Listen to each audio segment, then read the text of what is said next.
learning is a very simple visual model for us to think about what growth looks and feels like.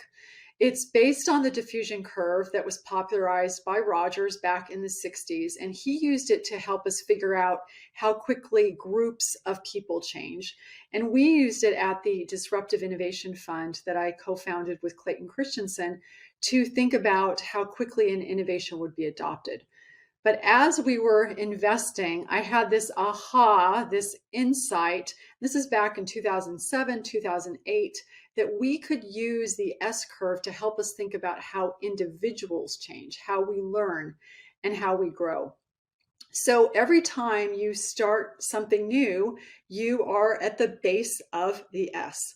And this is what I call the launch point. This is the place where it's going to feel like a slog. It may feel discouraging. It may feel overwhelming. It may feel impatient. You may feel impatient. And that's because even though growth is happening, it's not yet apparent. You've got this predictive model in your brain. It's making lots and lots of predictions. Those predictions can be incorrect. Your dopamine drops. And so you're having all sorts of experiences that make it feel like it is slow. So that's the launch point of the S curve. So the second phase of the S curve of learning is the sweet spot. And this is the place where you hit the knee of the curve and it's that steep, sleek back of the curve. And what's happening here is this predictive model that you're running, it's becoming increasingly accurate. So you're making predictions and you're getting lots and lots of dopamine, lots of upside surprises. You're feeling competent and confident. This is the place where it's still hard, but it's no longer too hard. And it's easier, but it's no longer too easy. So you feel exhilarated. You feel like you're right where you're supposed to be. So that's why it's called the sweet spot. So this is the place where growth not only is fast, it feels fast. So you have slow and then fast. And then you hit the third part of the curve, and that is mastery. This is the place where the model, it's working. You figured everything out. But because you're no longer enjoying the feel-good effects of learning, you can get bored. And so this is the place where growth is actually slow. So you've got slow and then fast and then slow is how you grow. And once you understand what growth looks like, once you have this very simple visual model to think about it, you can increase your capacity to grow.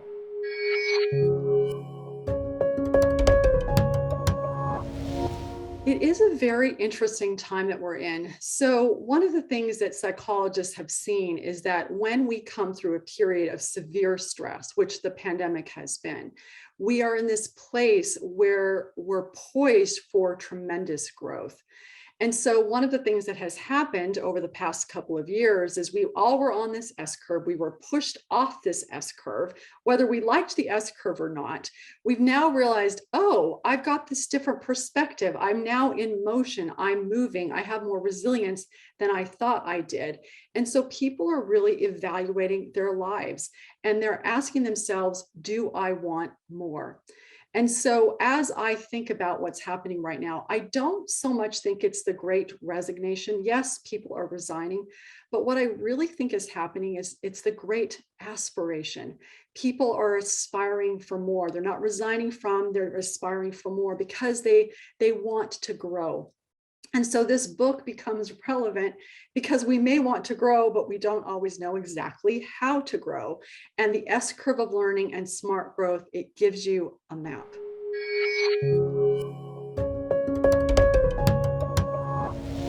What I would say is that the S curve of learning can be useful as we look back. So we can think about our life and plot it out as a series of S curves.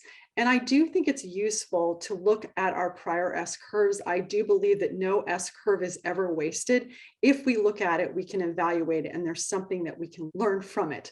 Now, the challenge is if we look at it and we think this should have been different, my life should have been different, that is actually very counterproductive and in fact can become an excuse.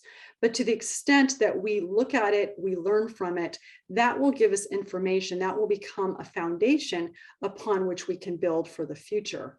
Now, in terms of thinking about the future, the reason that I love this model so much is because it is so simple, it is so visual, it becomes useful. And it allows us to think about, all right, well, where am I now?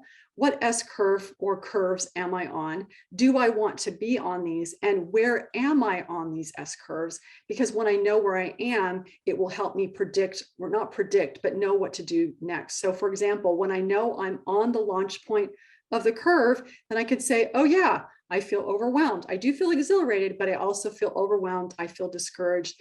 This is normal. I'm supposed to feel this way because I'm on the launch point. And that allows me to think about what do I need to do to then move into the sweet spot.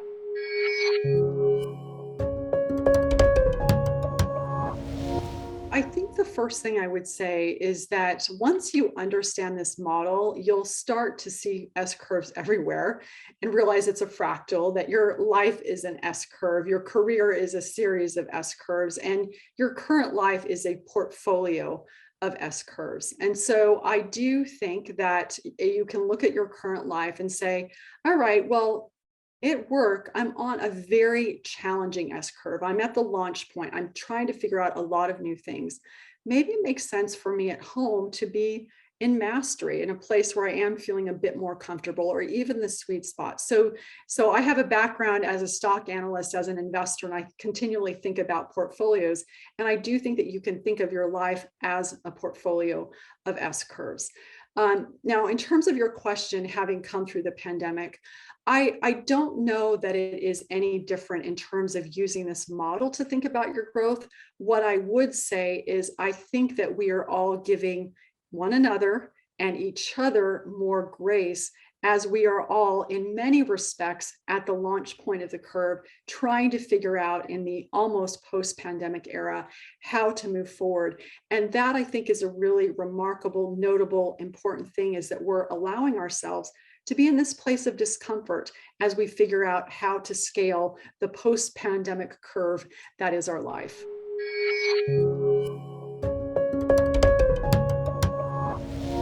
I have two thoughts on that. Number one is that we can sometimes feel like we're not moving fast enough. And I do think that that's definitely a risk when we're at the launch point. We think, oh, I just want to get off the launch point of this curve. We find ourselves very impatient. We've opened up a loop and we want to close that loop.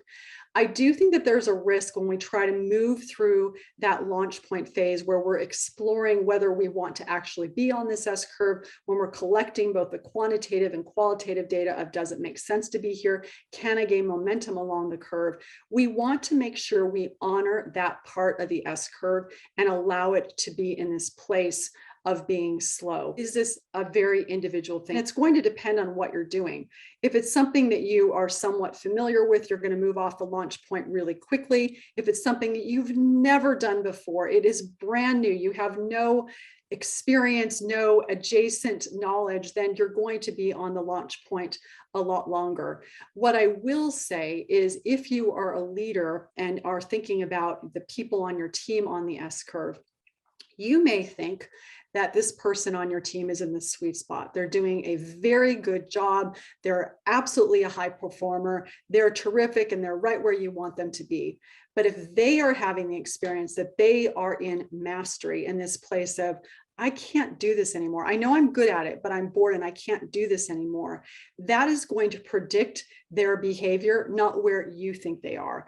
And so the S curve is going to be very individual. How fast you scale it will depend on many variables, including, have you done something like this before? But as a leader, it's very important for you to recognize that this growth curve is about where your people perceive they are in their growth.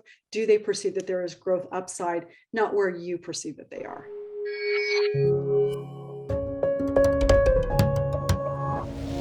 We have what we call an S curve insight tool that will allow you to see where you are on the S curve. So you as an individual may have an idea of where you are. As a manager, you will have a sense of, okay, I think this person is here. They can then take that S curve insight tool and see where they're presenting. And it may be that you all agree, they're all, this person is in the sweet spot, or you may have differing opinions. And then this becomes an artifact to start that conversation about this person's growth and development.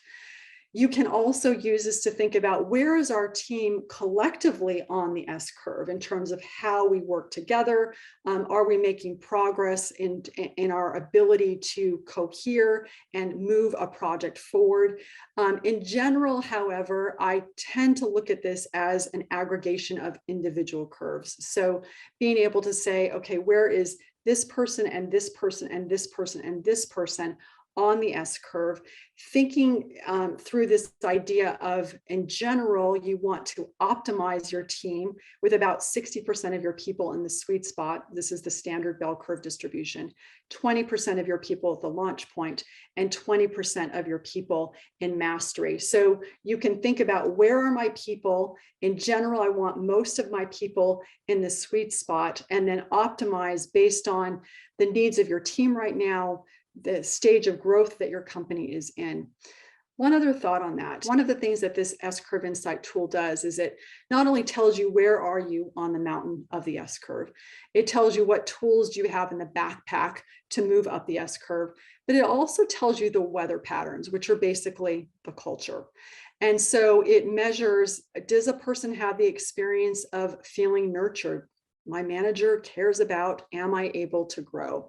Does this person feel like they have the resources that they need, the training, the computers, just the basic physical resources that they need?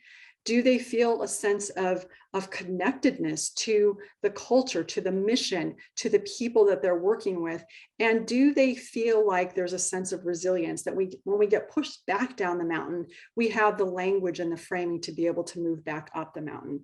And as a leader, that becomes a very important audit, because you can know where people are in their growth, but if the weather patterns are not hospitable to their moving up that S curve, it's going to be a lot harder for them to make progress. What we're looking for is, how do you as a leader create a culture where everybody makes it up the mountain? You don't just say, yes, I made it up the mountain, but Ted is dead down at the bottom of the mountain, but everyone made it up to the top of the mountain. And so that's the audit that you as a leader can do, is, are the weather patterns going to make it possible for everyone on the team to make it up the mountain of their individual S curves?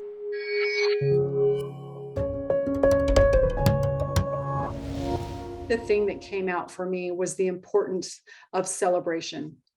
So there's this idea of, you're at the launch point and there's something that you want to do and you're figuring it out, and then you get into the sweet spot, and then you get to mastery. And as soon as you get into mastery, you want to jump to a new curve. And the thing that I realized is that once you get to the top of that S curve, when this thing that you set out to do is no longer something you do, but it is who you are, it's important to take a moment to anchor that, to celebrate that, to honor the fact that you did some really good work. I think one of the reasons that we struggle with it is that from a very young age, something like, I did it, is frowned upon. And so we feel like it's not okay to pause and celebrate. And yet that celebration, as I said, anchors it. It also becomes a symbolic line of demarcating the old from the new. And so that celebration is something very important. And I think the final thought I would say, and this is something that I learned from BJ Fogg's research at Stanford, is that emotions create habits. And so we want to celebrate at all points along the S curve. At the launch point, when you do something, even if it's tentative, I did it. In the sweet spot, we want to say, I'm doing it. And again, in mastery, I did it. So I think that was a discovery for me, is this reminder to celebrate all along the way, all along the S curve.